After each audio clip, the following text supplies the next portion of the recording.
So for this piece, I'm using the Kurinuki technique.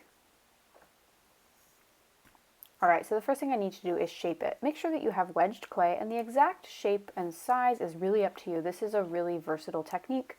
You're going to need a hollowing tool. I like to use a loop tool and a paddle, and any other tool you like to add texture with. Now, it doesn't have to be a textured piece, but it lends itself really well to that. So I'm just tapping this on the table to get a shape. And Kurinuki is really great because you can really take any shape. It could be abstract, it could be realistic, and potentially hollow it out to be some sort of functional object. So I'm making a container here, but it could certainly be a cup or a bowl.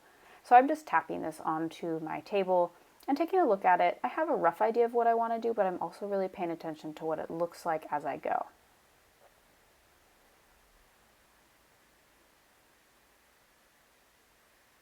So I'm kind of going for a sort of triangular cone, mountainy shape, right?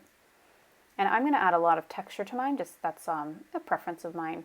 And so I'm going to use the side of my paddle to really mark it up. Again, it doesn't mean you have to add texture to your piece, but Kurinuki works really well for this. You can also use, say, like a wire tool or a piece of floss or string to cut sections off if you want to have a more like faceted look, right?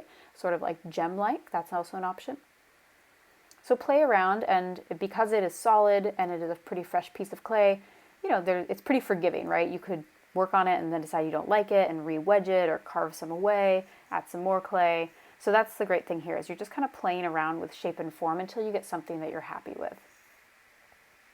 And you could have multiple types of texture too. I'm going for one main type, but it doesn't mean that is required or, you know, necessary.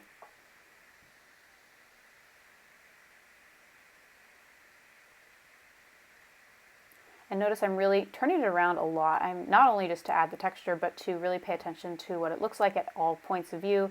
And I really like that kind of curve that's happening as I apply pressure with my paddle.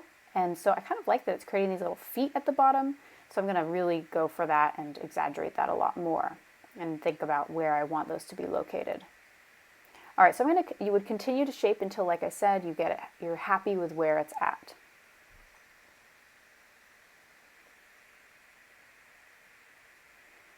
So once you like what you've got, it needs to dry. It's really important that you hollow it out at a drier stage so you don't lose all that texture. All right, so you need to let it dry to a wet leather hard stage, and exactly how long that's going to take is really variable. So please make sure that you are checking back often on your piece if you're leaving it out to dry.